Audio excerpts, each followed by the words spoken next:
Ingram Smith, Bud Elliott back again for another episode of the Nolecast, doing our position preview series, joined by our friend Chuck Blunt. We want to thank our sponsors at the beginning of the show. Go ahead and knock that out, but I'll let you take it from here as you are the person that has worked with our friend Chad the most and can give people the best idea as to why he's been such a long time and great partner to the Nolecast. Absolutely. We're 600 loans now through the Nolecast loan program with legendary team 844 FSU loan, 844 FSU loan.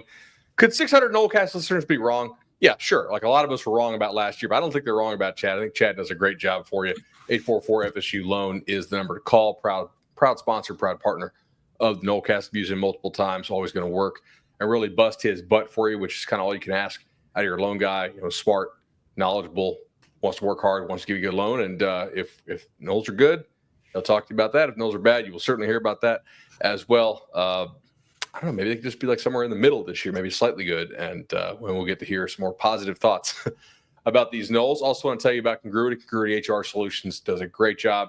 Obviously, all their contact info right there in the show notes. I think we have, 8 or 9 Nolecast affiliated businesses who now run either payroll, HR, whatever solutions, staffing you want through Congruity. They can help you optimize your business. And of course, we're going to pitch Madso, Charlie Park Township. What are we going for this episode, Graham? Well, let's start with Madso. I will point you to their social media. They've got, it looks like, a little bit of a different policy this year as far as when the environment is kid friendly and when they go 21 plus, etc. So give that a look just to make sure that you don't get any surprises. Matt and his team, fantastic addition to just the general Florida State fanhood, and can't wait to see Madison Social on a game day again. So thank you to all our sponsors. That is helpful too. It's a little more of a party crowd late night, obviously, and a really great place to bring kids during the day. So awesome. Let's get into this receiver preview. Receiver and tight end, we're going to lump these together. Everybody who catches passes, not the running backs aren't allowed to, but we do want to keep these. I'd say bingeable is the word, right? Like if you are a Nole fan who checks out in the offseason, we know a good number of you do.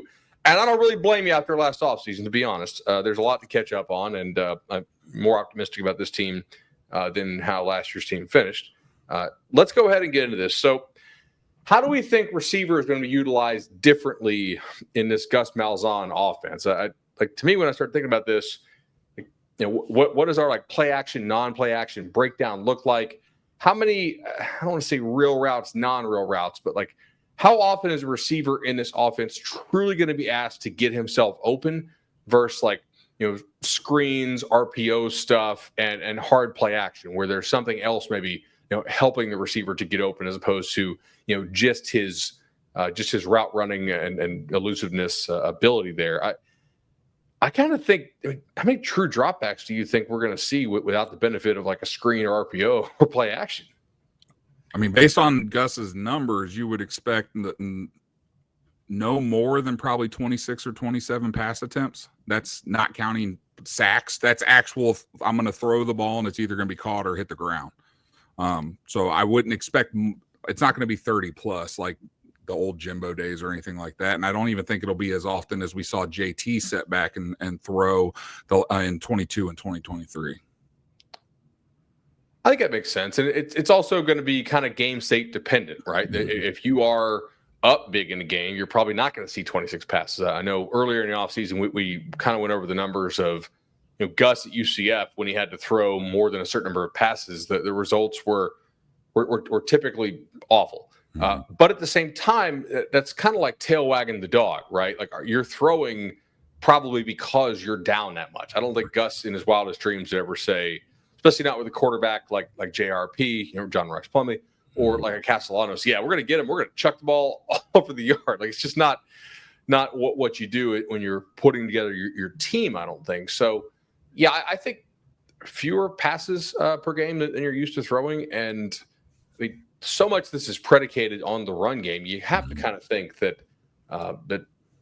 you're just not going to ask Castellanos to be just straight dropping back all that much. Which does mean you got to avoid these negative leverage down and distances because then Castellanos in 3rd and 8, sure, he's going to scramble around, make something happen with his legs, maybe make something happen with his arm occasionally, but for the most part, man, if I'm a DC and I get FSU to 3rd and 8 and it's Tommy Castellanos dropping back, I'm over the moon. Like, that's where we want this team, because the run threat, at least like the handoff RPO stuff, is not really there. Graham, obviously the competition for Deuce, was pretty intense in the offseason. And I know a guy that the staff was extremely happy to land, at FSU Legacy, interested in him the first time around. And what have you heard about his development so far? Yeah, I think they feel really confident about Deuce and Squirrel. We'll see. Squirrel, you're always going to hope that he's healthy and can go and can fly, because he's a unique talent when he can.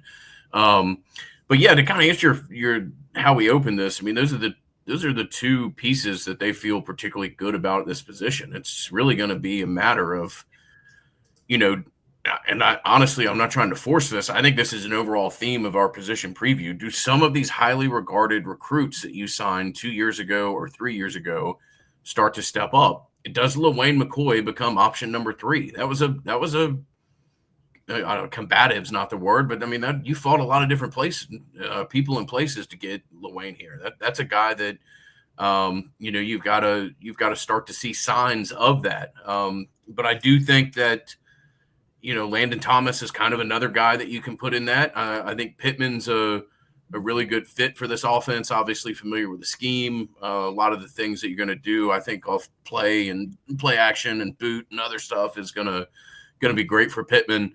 Does Landon emerge? Does Amari Williams take over that tight end position? Obviously, you're looking at a totally different piece of clay from an athletic standpoint when you talk about Amari. You brought Biscuit back. You kept Biscuit for a reason. So you gotta figure out what that part of the offense is. And you've got a freshman from Nebraska that you think pretty highly of as well. I mean, you've devoted some resources, both literal and metaphorical, to the tight end position. I'll be fascinated to see how that works. And I almost back Amari out of that, because it's a different type of kid. It's a kid that if he didn't reclass, probably was a top 10 player in the country. Bud, you're more qualified than I am to answer that. But that is a legitimate elite recruit. And not that he didn't show last year. He showed well for a true freshman. But again, these are elite pieces of clay that you brought into the program. You really want to see that jump in year number 2 here. And just to piggyback on that, do we anticipate Pittman to be the number 3 in receptions and or yards, or do we think one of those high school kids that's now in year 2 or year 3 is going to be able to step up and be that number 3 option at least from the statistics? Sure. Yeah. Statistically speaking, just my opinion, I think you'll see Pittman play that role. I mean, I think he knows the scheme. He fits a lot of what they're doing. We're talking about Saturdays, not Sundays. Pittman's a really good fit for what they're doing. I think he's going to be hand in glove is a little bit strong, but I mean, he's going to step right into that. And I think he's going to be a big part of the offense from the first snap. And I think that fits like their general pattern here of save their jobs in the offseason, right? To me, Malzahn's a floor hire, not a ceiling hire. Castellanos is a floor, not a ceiling. Like, I think most of their actions, like last year's offseason to me was like, oh crap. We finally saw in person what the bodies look like of the teams that actually win the national titles when Georgia whipped them in the Orange Bowl. We have to go out and try to thread the needle of guys who have that upside, like guys who were recruited by those programs. Obviously, it blew up in their face huge. Like, they misevaluated their ability to take the players who weren't good enough to start at Bama and Georgia in most cases and actually turn them into something. And if you look at it, honestly, most of the guys they took who have since transferred out, they're not playing elsewhere either. At least not much. Now, a couple of them are. I think Jones Jr. is slated to play for Oklahoma. We'll see if they can finally get something out of him, honestly, like if they do golf clap. Yeah. But the rest of them are not like slated to be starting anywhere like high level. I think Pittman makes a lot of sense there just because he knows the scheme for sure. How big do we think the rotation is of guys who they actually trust? Like Deuce, yes, that's one. Squirrel, Pittman. I'm very willing to buy Boggs as a early contributor. Like he's a dude who played so much in high school, like athletically somewhat limited, but I think he's kind of that Restrepo mold in some ways for Miami, right? A guy that's like very effective as a college player, like a sound investment, like a guy that should give you a return. And Restrepo went undrafted because he's just not fast, right? Like now Boggs maybe a little bit faster than Restrepo, but I think if you told Mike Norvell, hey, we're going to get Restrepo's career here out of Boggs, he's like, yep, done. Like no doubt about it. No, I think Boggs is very much in the equation there. I think Boggs is playing starter snaps by game 4, if not by game 1. I mean, I think he's a big part of the offense. I just think it fits. Gus trusts him. A lot of the stuff that they do is things that you can, situationally create, that you can have confidence that Tommy can get the ball there. Boggs is going to be. Boggs is just a ball player, man. He's not like I saw him a week ago. Not that he doesn't look in shape. He's a college football player. He's working his rear end off, but he's not one of these guys that looks like a Greek statue or something like that. He's just a ball player. He's gonna catch the ball. He's gonna pick up another 7 yards or so. And they love his hands. They love the way that he goes about his work. For a true freshman, I think that guy's gonna be in the rotation a significant amount. And given how heavily they're going to involve the tight ends, and I think if we can just get something out of one of McCoy and Elijah Moore, I think that would be a bonus. Mm-hmm. I don't know how many balls there's really to go around to a 4th wide receiver, but I definitely don't think you're going to have 5 guys that are heavily involved in the rotation. It's going to be the top 2 guys, Boggs, and then maybe one more here and there because you're going to use the tight ends in line, flexed, and the H-back role so much. They're going to be more heavily involved in this year's offense. Next year could be a different story. Yeah, I will put a qualifier on that just with Squirrel, you're probably going to have to – he's probably going to miss a game or 2. That's just what history tells you. So I do think you'll have opportunities that are created there in the season with availability. And, a guy like Squirrel – you need him to kill it in 6 or 7 games for you this year. You don't if you don't have to play him against Texas A&M Commerce or whatever, cool. That's great. I do think there'll be opportunities, that are created. And even Deuce is a big kid. I just worry he's going to take some shots. I mean, he's a big wide receiver that, maybe you miss him for a game or 2. Obviously, you could put that qualifier on literally anyone we're going to talk about in this preview series, but at this position in particular, I think you might see a little bit more turnover and opportunity created as you kind of get guys through the season. And Deuce is the guy to me that you really can't lose because we opened the show talking on 3rd and 7 when Tommy, who's not really known for reading the field real well, like when he drops back, like the guy he's locking in on is probably going to be Deuce. Like if you didn't have Deuce, do we feel confident on him locking in on anybody else? Like and staring him down because I don't personally. Mm-hmm. Like I like Deuce's catch radius there, given Castellanos' accuracy issues. I know we've seen the PFF stuff where he was the least accurate deep ball quarterback in the country and stuff. I don't know if I totally buy that. I think there's some like contextual stuff there, but he's certainly not upper half, right? Like we can all watch the film and agree with that. I would be pretty scared if Deuce were to miss significant time. Like that changes my opinion of this team in a big way. I think, unless I'm missing something here. No, I agree with you. Can they get something out of one of these high-end athleticism pieces they have? Like, I think that like we were kind of dancing around this, but like you need McCoy, Moore, Thomas, Amari. Like, one of those guys, we know 4 stars get drafted at about a 25% rate on average, okay? Now, under Norvell, they've been terrible at this. Like, it's just not even close. But like, man, you got to get something out of one of those guys for this season. Like, it's just like you got the clay into the program. It's your job to mold it. You decided to take Amari early, and obviously, like Graham said, if he had stayed around, yeah, he probably would be a much higher rated recruit. Now, studies say early enrolling is not helpful for your career. So like obviously you got to ding the kid a little bit for that on average if you're playing the percentages, which I think as a rating service you probably should do. But like, can they get something out of one of these guys this year? Like, can I think in the best world, like somebody comes along the second half of the season and overtakes Pittman, right? Like somebody with actual NFL upside. Pittman's a nice college player, but he's not like a top half of the draft type guy. If you look at him, like you can just kind of tell.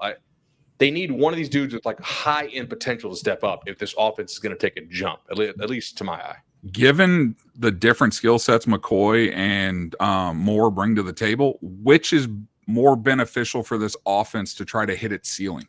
Is it Elijah Moore, who's the bigger guy? More, he's not as big as Deuce, but he is 6'3", 6'4", and he's got a larger catch radius. He's a true 6'4". Yeah, yeah. He's legit. Or do you want, or would it be more beneficial to have McCoy running underneath, getting matched up with linebackers on some of those inside slot plays? Like, which would be more beneficial to open up this offense, in your opinion? And you would like to see that person step up and get those reps. Not trying to dodge your question, is probably tied to what other pieces are available or healthy. Really, I mean, I could make a good case for either of them. More maybe 51-49, to be honest with you, Chuck. Just because I think he's different. I think the kid makes. Yeah, he's not just this, but the kid can go up and get a ball in the end zone in a manner that's special. And that's kind of where you have a kid that lets you get 6 rather than 3. Let me slightly lean towards that option. I also lean that way, just given Tommy's accuracy concerns. I think having a guy with the larger catch radius would be maybe a little. He could maybe be more of an eraser than LaWayne can, because that's going to be more timing and more precision that's going to be needed trying to hit those crossing routes and intermediate throws. All right, where do we want to go from here? There's a lot of young guys on this team. I don't know that any of them, young guys and backups. Like, I think we've covered the top half of this room. Gus does not rotate these guys very much.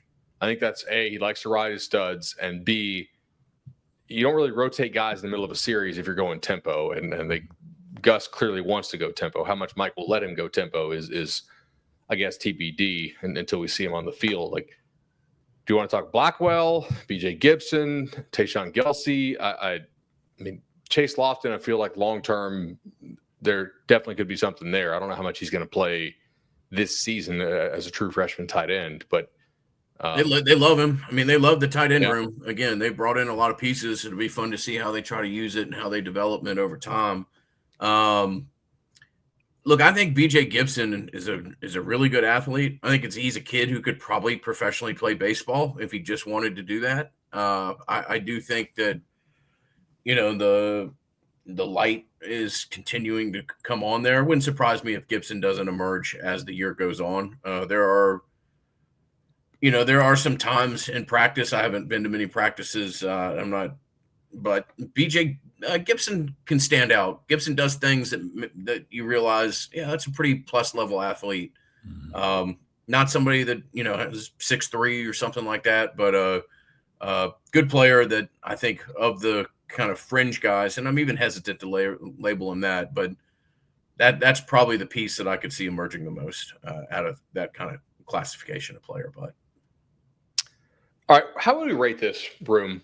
Like, I wanted to kind of put this and I was kicking this around before the show with you guys, compared to maybe the ACC and then compared to the standard, which, like, keeping in framework, we don't want to lower FSU standards. Like, we still want to keep in mind, like, this should be a top level program. If the staff is doing its job at a high level, how do you want to rate it, like, against the ACC and then against teams that are, let's say, like, seriously in the playoff hunt? And like maybe serious threats to do something, maybe win a ball game, and like once you reach the playoffs, so higher than just like a Big 12 champion, type aspirational roster, because those teams typically are not going to win anything in the playoff. Like, where do you think this group fits within the ACC? Because maybe it's just me, but I kind of think this league is down this year at receiver a little bit.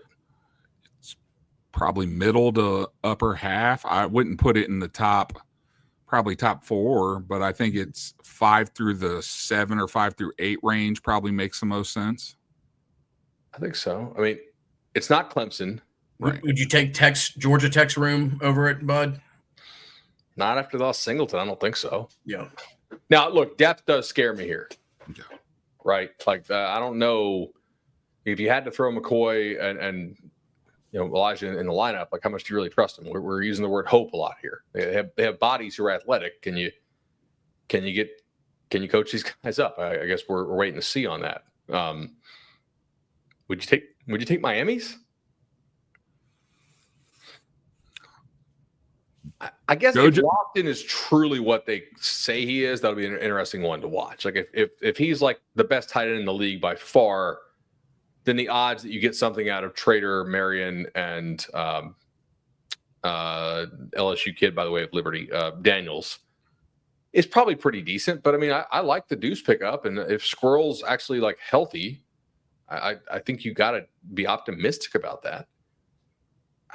Louisville, I think, is probably better than you. SMU. Yeah. This means that, well, because with the SMU, RJ Maryland, like, when's he coming back? Remember, he tore up his knee. And like that's a guy that's really, pretty a special dynamic tight end. I think it's probably upper third in the league if you stay healthy, which says something to the job that, like, y'all did to go out and acquire the talent this year. That said, like, nationally, I don't know how many, like, did this receiver room scare a lot of folks? Maybe, but I don't, maybe you're a year away from having a talent perspective where you scare a lot of people nationally across the board. I mean, I just don't think you can.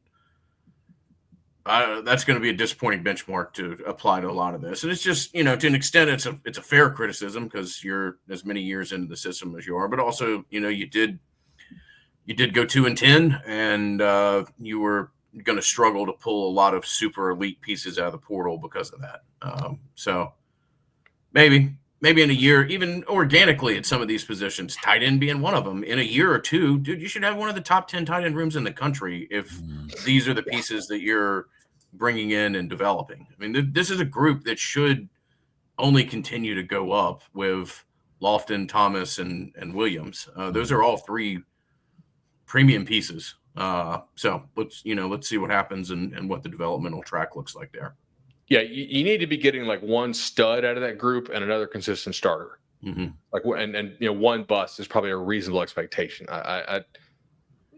One backup and two non-factors is not going to get it done there. And like, also, like, if you're going to play Thomas at tight end, he better be like playing a lot, because tight end is a non-premium position. It's not a real high impact position for the most part, unless you're Brock Bowers. Like, and they need D help or defensive end help in the worst way.